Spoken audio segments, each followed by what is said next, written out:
La madre del realismo mágico en México fue acusada de ser agente de la CIA después del movimiento de 1968. Además, es poblana. Hablemos de Elena Garro. Hermoso día, si no nos conocemos soy Mirna y puedes encontrarme en todas mis redes sociales como Dama Muerta. Yo te prometí que cada martes voy a subir video de una lectura breve para que platiquemos, analicemos y disfrutemos un momento delicioso de literatura. Ahora mi elección viene con un gran agradecimiento y con una ternura muy profunda. Si me sigues en Instagram, sabrás que tengo una serie de librerías de viejo. Con librerías de viejo me refiero a libreros autogestivos, particularmente, porque en este tipo de librerías puedes encontrar libros de segunda mano o también libros nuevos que nunca fueron abiertos, fueron comprados y se quedaron abandonaditos en alguna biblioteca que por algún motivo llega a las manos de los libreros. Tengo una serie de videos especiales para esas librerías en mi Instagram, puedes ir a consultarlo. Están etiquetados como libros a 10 o 20 pesos, algo así, ese fue mi gancho, porque son libros muy baratos. Y hoy vengo con esta belleza. No.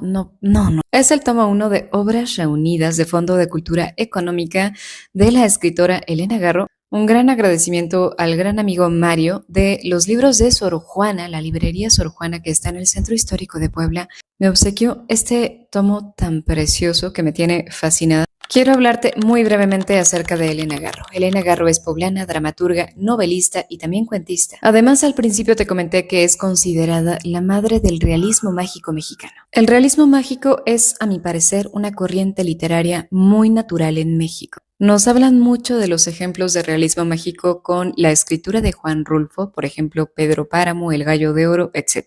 Pero Elena Garro escribió poco antes de Juan Rulfo y ya traía estas tendencias mágico-realistas desde sus cuentos. No me voy a poner hiperteórica para que nos entendamos y disfrutemos, pero por ejemplo, ¿a ti te parece muy natural ir caminando por las calles de tu centro municipal, tu centro estatal, digamos el centro histórico de Puebla o el de Ciudad de México, y ver de repente un señor con su porro viajando a otro universo, de repente un doctor Simi bailando Shakira?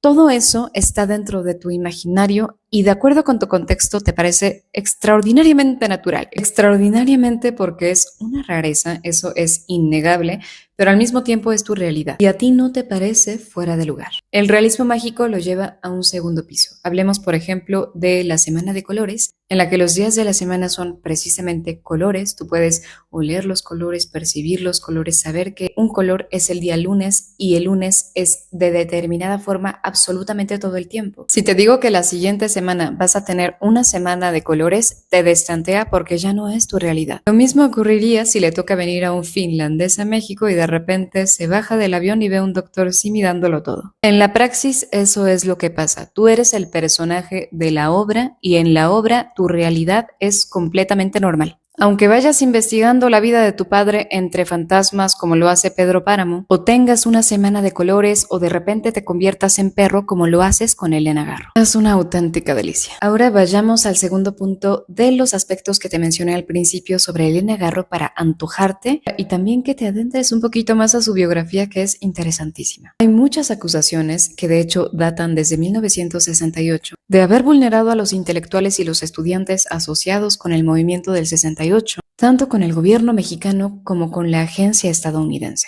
Sí existen cartas de Elena Garro dirigidas a los agentes estadounidenses, especialmente una que te voy a poner aquí. A mí me parece que fue más una especie de chivo expiatorio en el momento en el que estaban buscando culpabilizar a una autora, a una sola intelectual, una mujer pequeñita con mucho éxito, dentro de la reverenda camada de lobos que era el gobierno mexicano bajo el régimen de Díaz Ordaz. Ahora, claro que ahí tuvo mucho que ver la presencia de Octavio Paz. Octavio Paz también hizo sus acusaciones y también perjudicaron altamente a Elena Garro. Una cosa importante, recordemos que el contexto político de 1968 en México era vertiginoso, volátil, muy peligroso para los intelectuales. Hasta el momento no se ha podido verificar que Elena Garro hubiera tenido determinado tipo de relación con el gobierno mexicano o con la CIA estadounidense. Lo que sí se ha visto es que hubo una campaña estigmatizante que tenía el objetivo de tumbarla. Ya que te antojé, vámonos con la lectura.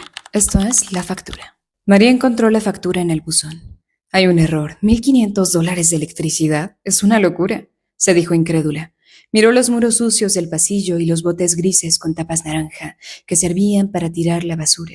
La escalera gastada la llevó hasta su estudio encastrado entre dos patios interiores. El rincón ocupado por la cocina se cubría de una humedad viscosa, pues ella prefería no abrir la ventana por la que entraban arañas panzonas que hacían sus nidos en el patio, negro como la boca del infierno. ¿El infierno? Ya no había ni infierno ni cielo, ni recompensa, ni castigo, ni bien ni mal. Solo había facturas urgentes que pagar. La nota que ella encontró en su buzón le acusaba de una deuda de $1,500, suma que ella nunca había visto. ¿Cómo era posible si ella vivía en la oscuridad?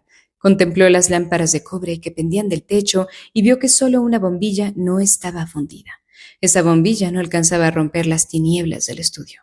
Era inútil ir a hablar con el propietario, que vivía del otro lado de la puerta azul de la cocina. María había colocado allí un enorme baúl para evitar la impresión sórdida de la promiscuidad. Llevaba colocado en lo alto de la cabeza un pequeño gorro negro, que se diría hecho con un trozo de media, usaba pantuflas de fieltro y cuando la encontraba en la escalera apenas la saludaba. La presencia de su inquilina lo inquietaba. Temía que la extranjera estropeara los muros de su casa. Observaba cómo adelgazaba y vigilaba detrás de los vidrios de su ventana, que daba sobre el patiecillo negro los movimientos de la intrusa. María, desde su ventana cerrada, veía la silueta angulosa del hombre, su perfil anguloso, su nariz ganchuda, su piel grisácea y el pequeño bonete colocado en lo alto de su cabeza. «Es temible», se dijo, preocupada. «¿Por qué lleva esas pantuflas?» La nota de la electricidad la sobresaltó. No podía pagarla, pero ¿cómo vivir en la oscuridad absoluta? Recorrió con la mirada el cuarto miserable y se preguntó, ¿qué demonios hacía ella en París? Recordó algunos conocidos que vivían en cuartuchos semejantes al suyo. Dos de ellos trabajaban en los drenajes y otros eran veladores nocturnos en hoteles de paso. Eran extranjeros que alguna vez fueron arquitectos, abogados o jefes de empresa en su país. Ahora todos vestían harapos y levantaban los hombros cuando ella les preguntaba, ¿por qué no vuelves a tu país? ¿A mi país? Bueno, tú sabes, la política. Habían olvidado su pasado y sus vidas se habían disuelto en la ciudad de muros de piedra gris, castaños verdes y el río cruzado de puentes propicios al suicidio. Vivían con ella en estudios de muros pegajosos con servicios ubicados en algún agujero sin ventilación y con cocinetas negras y ahumadas. Habían olvidado el sol, el aire, el cielo alto y la libertad de elevar la voz. No protestaban ante la amenaza de las facturas, huían a otro agujero negro o bien optaban por el suicidio. No eran bien vistos en las agencias de alquiler de los pisos. María bajó a la calle. «Debo protestar», se dijo con cólera, pero no sabía dónde ir. La empleada de la tienda que hacía fotocopias exclamó al ver la nota que María mostraba. «¡Por Dios!». No debía pagar esa factura y, excitada, escribió una carta para protestar por la enormidad de la suma. Envíela recomendada y con acuse de recibo a la recepción de la oficina. Vaya a la agencia a protestar y exija que revisen la instalación y el contador. Pero exíjalo a gritos, le aconsejó la jovencita. «Gritando», pensó María con escepticismo, y sonrió casi con ironía. Del correo fue a la agencia de electricidad. La actitud amable de los empleados se transformó en frases despóticas al escuchar que protestaba por el monto de la deuda. Un joven se acercó para mirar las pantallas electrónicas que mostraban cifras que ella no podía ver. Discretamente, el joven se acercó a ella y le dijo en voz baja que la cuenta del propietario no marcaba nada. Conectó su corriente sobre su contador. Le explicó que el viejo Henry era conocido en la agencia y amigo de un ministro. Era riquísimo. «La mejor cosa que usted puede hacer es mudarse», le dijo convencido. Durante varios días visitó agencias de pisos en alquiler. No encontró nada. Además, le exigían la hoja de pago de su trabajo y carecía de empleo. Vivía de una pequeña pensión que le enviaba su familia.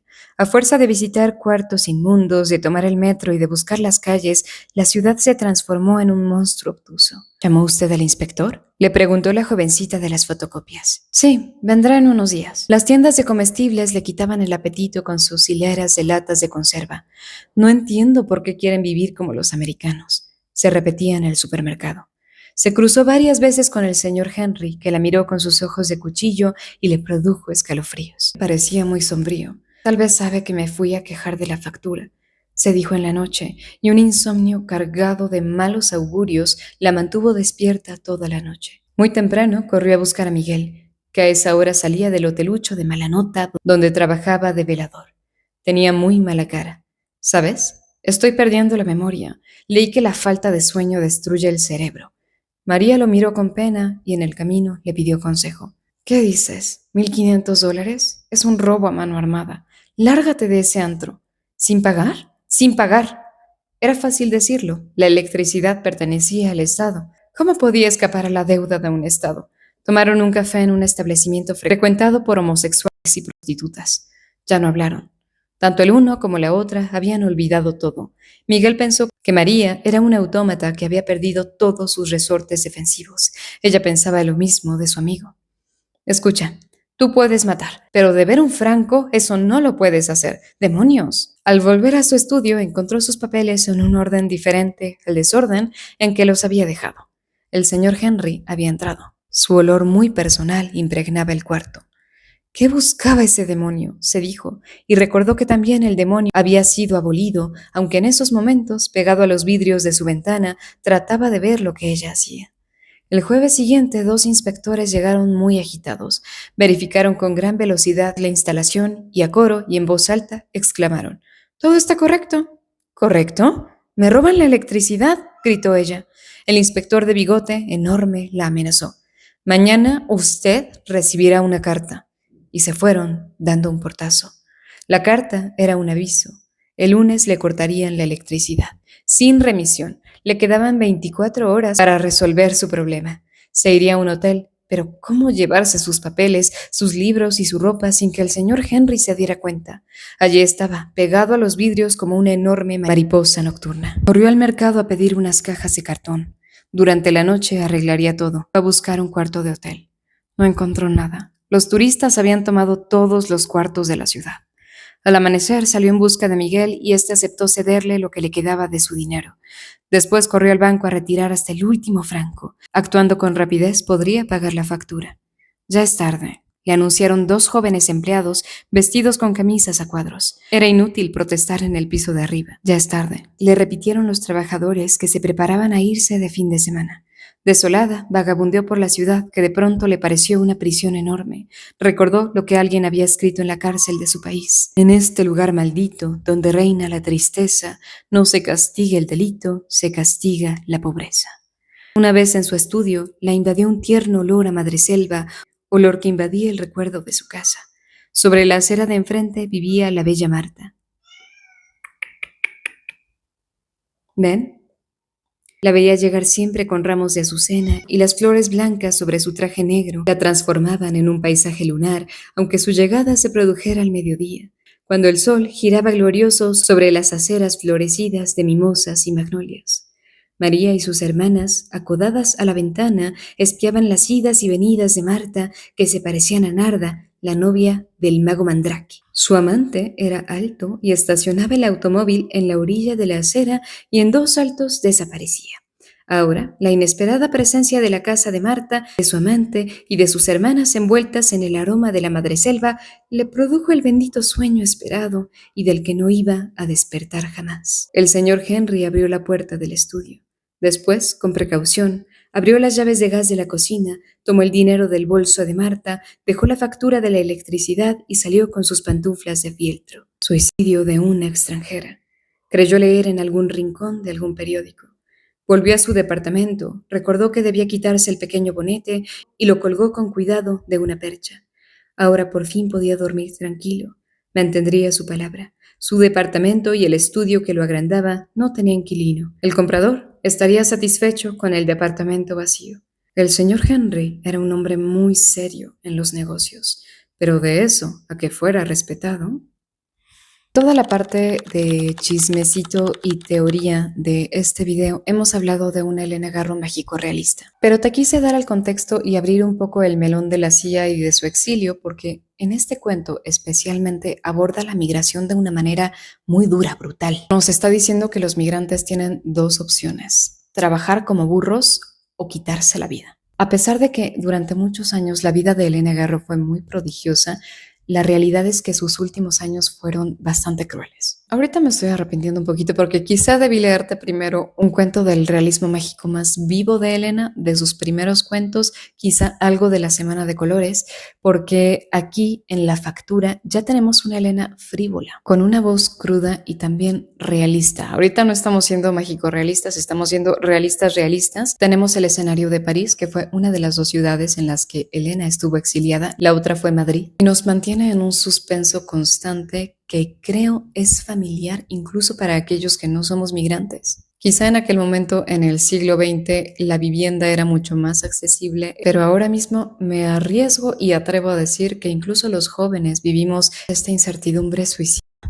Actividad, porque ya sabes que no me gusta mucho hablar como esquizofrénica frente al centinela. Me gustaría mucho conocer tu perspectiva acerca de este cuento, si piensas que está dirigido solo a las personas migrantes que se encuentran en situación de vulnerabilidad, o si en este momento, en el siglo XXI, ahora mismo estamos en 2026, pudiera aplicarse a otros contextos. Yo ya te dije que creo que puede aplicarse al contexto de los jóvenes que no tienen derecho a vivienda, no tienen seguro social.